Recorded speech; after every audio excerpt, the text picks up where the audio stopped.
আসন্ন আইসিসি টি-20 বিশ্বকাপ নিয়ে নাটকীয়তা যেন থামছেই না। পাকিস্তান অবশেষে বিশ্বকাপে অংশগ্রহণের সিদ্ধান্ত নিলেও ভারতের বিপক্ষে ম্যাচ বয়কটের ঘোষণা দিয়েছে। আর এ নিয়ে তীব্র ক্ষোভে ভাসছে ভারতীয়রা। এবার আইসিসিকে কড়া প্রতিক্রিয়া জানিয়েছেন ভারতের সাবেক অধিনায়ক সুনীল গাভাস্কার। কিন্তু কি বলেছেন তিনি, বিস্তারিত শিহাব ইসলামের ডেস্ক রিপোর্টে।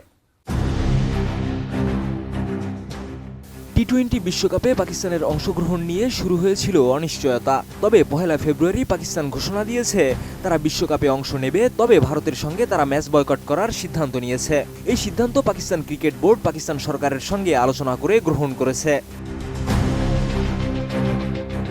এদিকে পাকিস্তানের এই সিদ্ধান্তে ব্যাপক প্রতিক্রিয়া জানিয়েছে ভারতের সাবেক অধিনায়ক সুনীল গাভাস্কর প্রতিক্রিয়া জানিয়ে বলেছেন, এমন একটি সিদ্ধান্ত টুর্নামেন্টের শেষ মুহূর্তে নেওয়া একদমই গ্রহণযোগ্য নয়।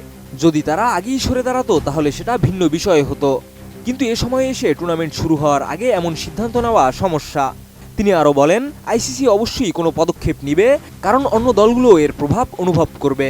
ভবিষ্যতে যাতে এমন কিছু আর না ঘটে তার জন্য আইসিসির কিছু করতে হবে।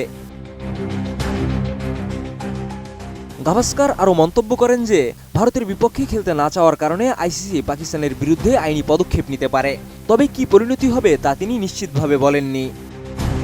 আমি বুঝি নির্মাণের শিল্প, সালাম স্টিল বোঝে ডিউরেবিলিটি। সালাম স্টিল, মোস্ট ডিউরেবল স্টিল। এদিকে পাকিস্তান সরকারের পক্ষ থেকে সিদ্ধান্ত আসার পর 1 ফেব্রুয়ারি রাতে এক বিবৃতি দিয়েছে আইসিসি। তারা পাকিস্তানকে এই সিদ্ধান্ত পুনর্বিবেচনা করার জন্য অনুরোধ জানিয়েছে এবং বলেছে, একটি বৈশ্বিক টুর্নামেন্ট প্রতিটি দলের জন্য সমান সুযোগ ও নিয়ম মেনে খেলা সবচেয়ে গুরুত্বপূর্ণ। আইসিসি তাদের বিবৃতিতে আরও বলেছে, তারা সরকারি নীতি এবং সিদ্ধান্তের প্রতি শ্রদ্ধাশীল, তবে পাকিস্তান সরকারের এই সিদ্ধান্ত বিশ্ব ক্রিকেটের জন্য ক্ষতিকর হতে পারে।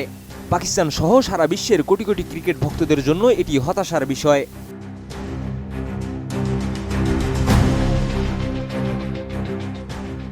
এছাড়া আইসিসি পাকিস্তানকে সতর্ক করে জানিয়েছে, আইসিসি আশা করছে পিসিবি এই সিদ্ধান্তের পরিণতি সম্পর্কে গভীরভাবে চিন্তা করবে, কারণ এর ফলে সামগ্রিক বিশ্বের ক্রিকেট কাঠামো ক্ষতিগ্রস্ত হতে পারে।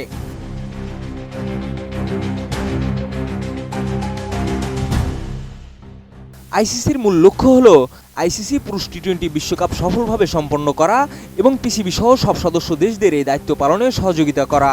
আইসিসি আশা করছে পিসিবি একটি পারস্পরিক সমাধান খুঁজে বের করবে, যাতে সকল পক্ষের স্বার্থ রক্ষা হয়।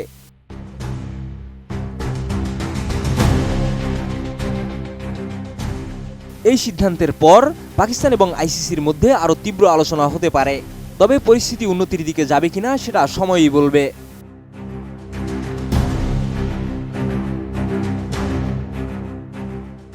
শিহাব ইসলাম, এটিএন নিউজ।